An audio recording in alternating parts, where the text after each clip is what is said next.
อันนี้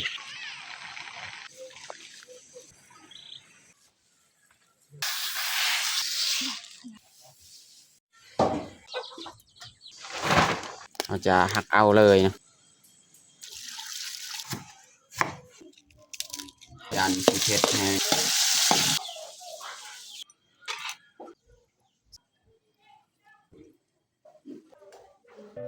อย่าลืมกดไลค์กดแชร์และกดติดตามเด้อพี่น้อง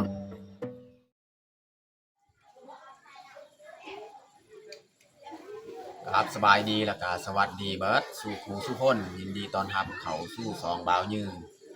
แล้วก็สำหรับมื้อนี้แมนปล่อยสีพาทุกคนเบิ่งสีพาเมียไปเอาเข้าจากเล้าของเฮาเนาะมื้อนี้นี่แมนเฮาสิเอาเบิดเนาะมันเรือสำไรอยู่ในเล้าแมนเฮาจะเอามาตากเบิดเพราะว่าเฮาเตรียมสีเกี่ยวข้าวใหม่แล้วก็มื้อนี้ก็ชาวบ้านเฮานี่เขาพากันรวมเต้าโฮมหรือว่าปรึกษาหารือเกี่ยวกับการเก็บเกี่ยวข้าวน้ำนี่แหละว่าสิเอายังมาเฮ็ดพิธีการเก็บข้าวน้ำนี่แหละบางทีเขาจะเอาหมู่ยังเนาะตอนนี้ก็ชาวบ้านกำลังลังไลเข้ามารวมอยู่หั่นเนาะเขาสิประชุมแต่ว่ามื้อนี้นี่หลังจากเขาประชุมแล้วจักหน่อยเขาก็สิพาเมียไปเอาข้าวหั่นเนาะจากเล้าให้เอาเบิดเลยเนาะแล้วก็แปลงเล้าอีหยังบ่ได้มันพังมันเพเนาะเขาต้องไปแปลงใหม่ตอนรับเอาสิเกี่ยวข้าวใหม่เนาะโอเคมีแต่ทุกคนไปติดตามเบิ่งติดตามชมกับบรรยากาศเนาะสำหรับมื้อนี้เนาะว่าเป็นแนวใดมีแต่ทุกคนติดตามเบิ่งแบบยาวเลยนี่แหละเมียจะเอากระสอบนี่เมียไปยัดกรเนาะอยู่เล้าข้าวเพราะคอยยังพาไปร่วมอยู่หั่นเนาะปุ่นชาวบ้านกำลังนั่งเตาโฮมให้เมียไปยัดก่อนเนาะเพราะว่าเฮาสิตากบางทีมื้อนี้นี่แดดนี่พี่น้องเบิ่งบรรยากาศนี่แต่ว่าเมฆยังปกคลุมอยู่เพราะว่าตามที่เขาแจ้งว่าเบิดและพายุเข้ามื้อนี้นี่น่าจะแดดและเฮาก็มีโอกาสได้ตากข้าวตากน้ำและแถวนี้ก็จะแม่นเล้าข้าวเบิดนี่ทางนี้เล้าข้าวของเฮาแม่นอยู่เทิงหั่นเนาะ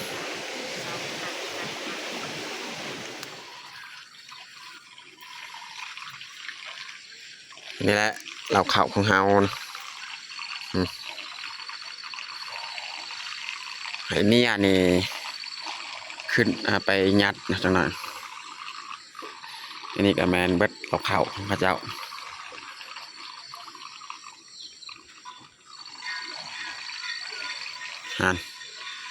เสียงกระแลงเขาเตือนให้ประชาชนมารวมนะแต่ว่าคอยมาแต่ขึ้นมาทายจะหน่อยเนาะว่าเขานี่ยังลายสำใดให้เมียยัดไปก่อนเนาะใส่กระสอบแล้วคอยกลับมารวมอีกแล้วก็จักน้อยนี่ให้หลังจากเมียยัดแล้วเขาก็สีมาเอามาคนเนาะหรือว่ามาเจียเนาะ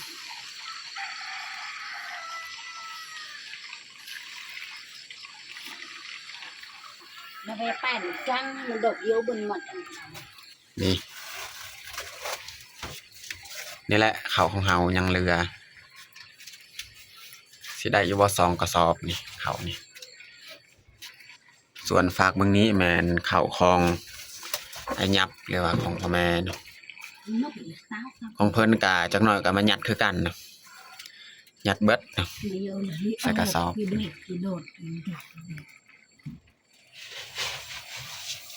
อันนี้เมียจะยัดไปก่อนเนาะใส่กระสอบของเฮานี่หลังจากยัดแล้วจังหน่อยจึงมาเจียเอาเพราะว่าขอสีกลับไปรวมก่อนเนาะ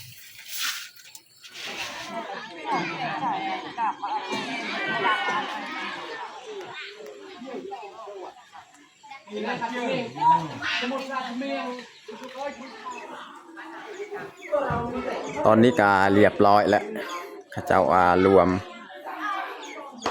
ก็คือมื้ออื่นมื้อฮื้นและเขาสิถลำการเอาเข้าไม้เนาะตอนนี้ก็เรียบร้อยแล้วเขาปรึกษาหารือเมื่อกี้แล้ววันนี้จักหน่อยคอยสิเขาไปเอา ข้าวเปลือกที่เมียยัดใส่กระสอบเนาะฮะพอดีเมียก็มาเลยแหละฮะมาแต่เจียกระสอบข้าวเปลือกเนาะ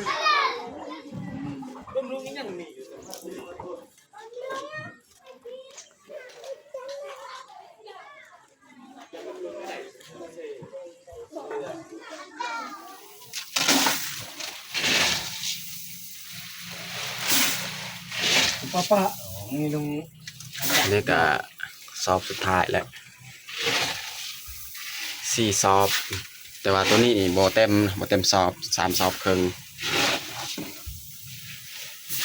นี่ภาคมื้อนี้นี่แม่นไอ้ยำกับน้องแยงก็กำลังยัดข้าวเปลือกคือกันยัดใส่กระสอบ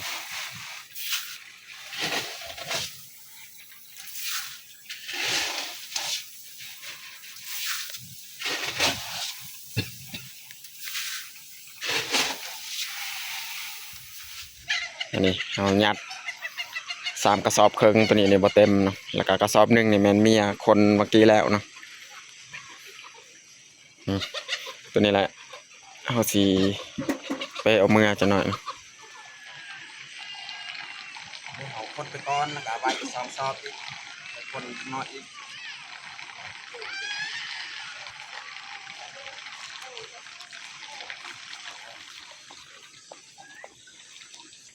นี่ก็บัดละคนเอา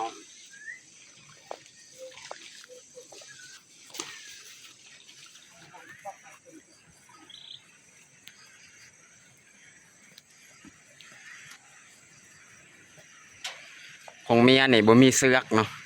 เสือกแต่อันเดียวพอดีคอยใส่เสือกเนาะเมียจะจับแบบนั้นเอา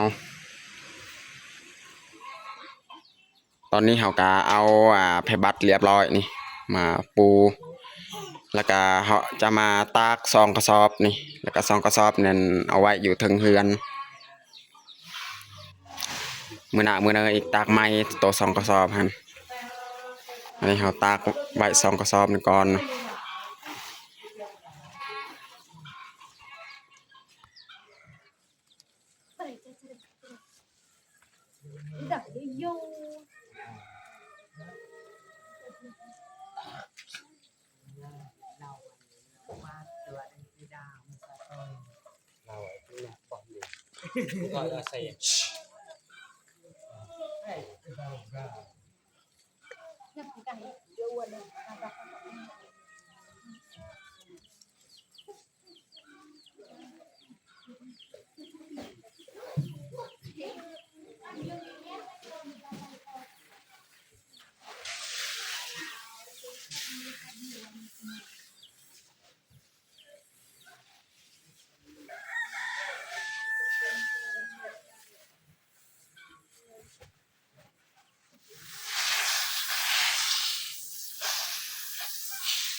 ส่วนอันนี้แมน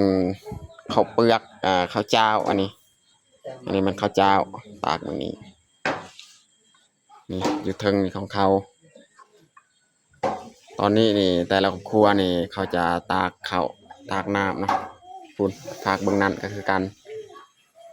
ว่ามื้ออื่นมื้อฮื้อนี่เขาสีคลำ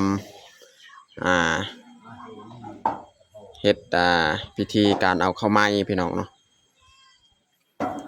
ก็มีบางคนคอมเมนต์มาว่าเป็นยังคือว่าเอ้าข้าวเปลือกในตากแบบนี้เนาะก็คือเหตุผลก็เอาข้าวเปลือกตากแบบนี้นี่เวลาเฮาตำเม็ดข้าวของเฮามันจะบ่แตกหักง่ายเนาะเวลาเอาไปตำมันจะได้เม็ดสวยๆงามๆเนาะก็คือแบบนั้นแหละเหตุผลที่เอามาตากเนาะทุกคนยังบ่ทันเข้าใจ ถ้าว่าคืออยู่ในเมืองนี่เฮาเอาไปซีนี่บ่ต้องตากก็ได้เอาจากเหล้านี่เอาเข้าใส่หุงซีเลย แต่ว่าอยู่บ้านเฮานี่เฮาจะตำเอาเฮาต้องได้ตากแบบนี้แหละ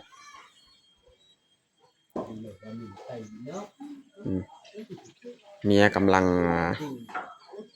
กองฟืนอีกเนาะเพราะว่าฟืนนี่ดนและเมียกองไว้เราต้องได้กองไม้อีกเพราะว่าปวกมันจะขึ้น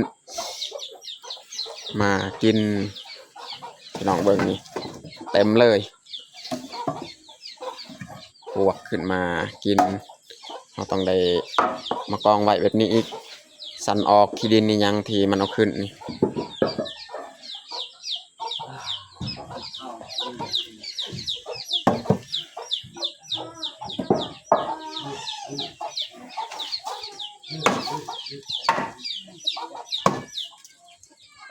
เต็มนี่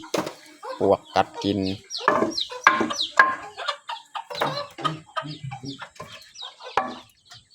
ี่เมียจะมากองไว้อยู่นี่แหละเห็ดกองไว้บอนไม้อีกตอนนั้นเนี่ยเอาใส่เบัดให้มันเต็มหมดเทิงเลย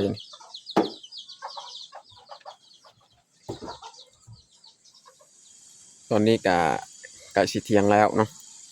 เขากะสิเข้าสวนก่อนหาเก็บผักในสวน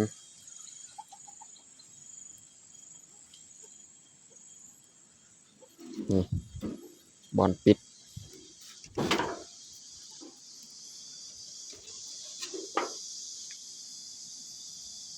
อันนี้เขาออกเลยเนาะแผ่ยางที่เขาปลูกไว้ในมือนั้นเนาะ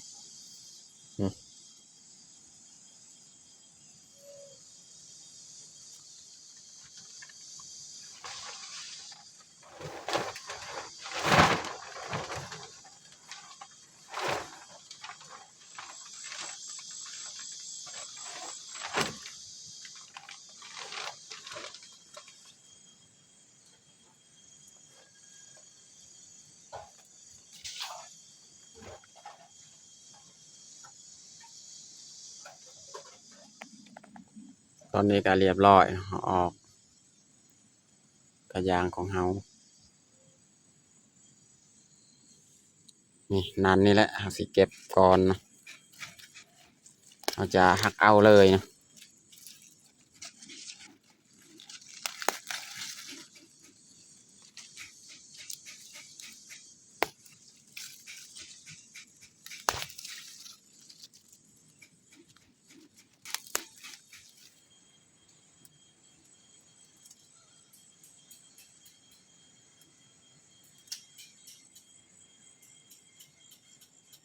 นั่นนี่เดี๋ยวเขาเก็บบัดเลยเนาะแล้วจึงมาเบี้ยกะไม้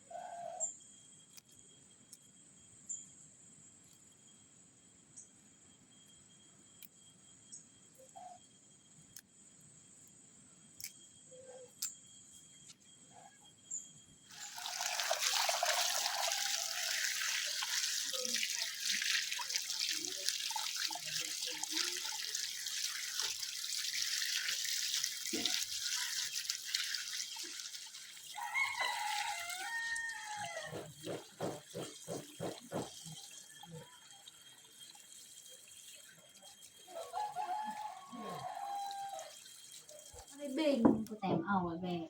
เต็ม วันนี้เราสิมาเฮ็ดอาหารเที่ยงแล้วเราสิเอาผักอันนี้แหละมาคั่วบ่จักสิเฮ็ดเมนูแบบใดบ่มีเนื้อบ่มีซีนนะมาคั่ว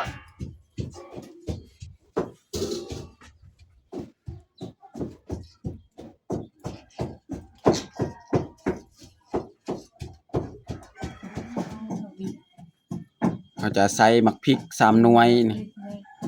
เพราะว่าใส่หลายก็กินบ่ได้ใส่ขิงหน่อยนึง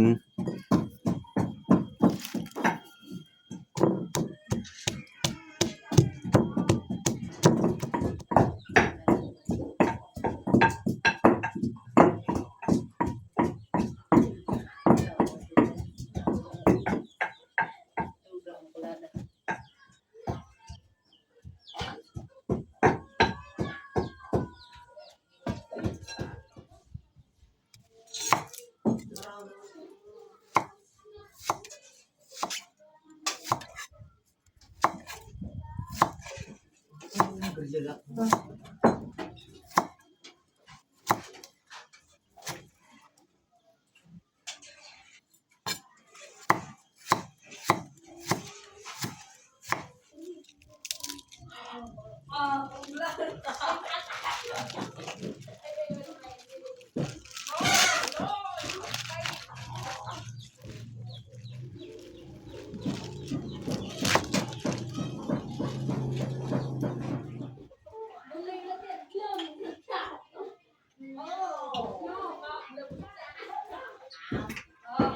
าจะใส่น้ำมัน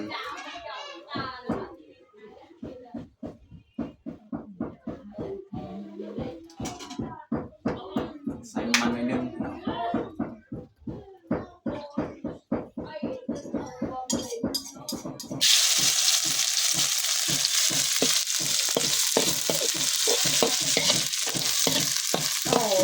พริกนี่ยังเป็นหน่วยเอาไปได้ตำแรกนะจานสีเผ็ดแห้งใส่มะพริก3 หน่วย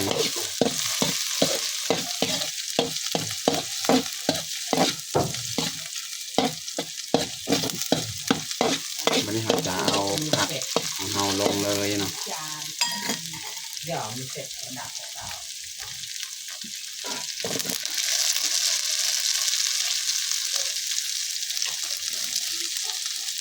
ราจะคั่วตาลมันก่อนเนาะใบมันจะกำลัง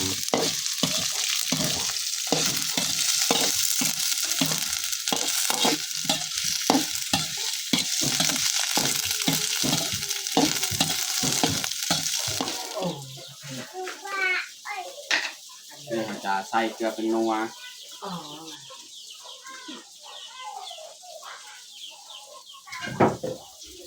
แค่ใหญ่คือนึงอะไร ใส่น้ำปลา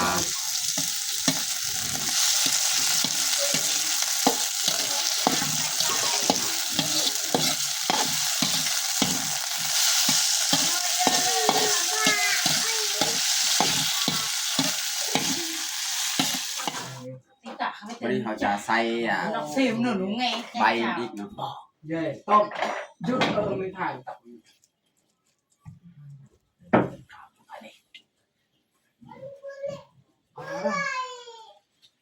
บังอ๋อเนี่ยโอ้ยอ่ะ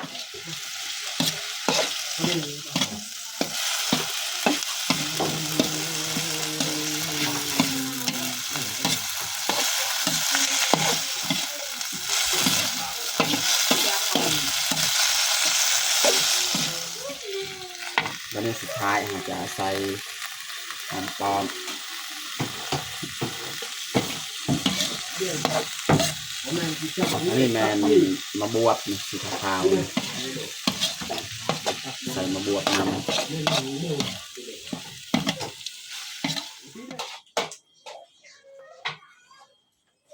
เรียบร้อย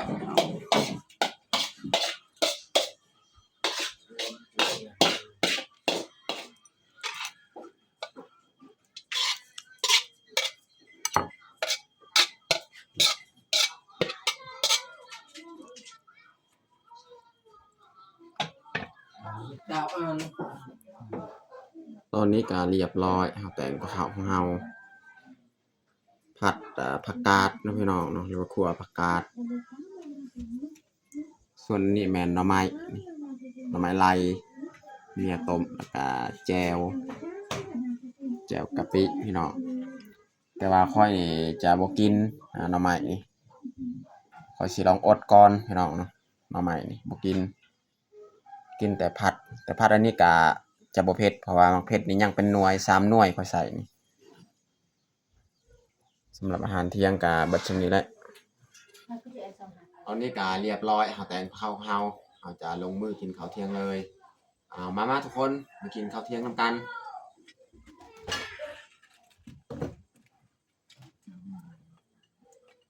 น้องพลอยนี่นอนแล้ว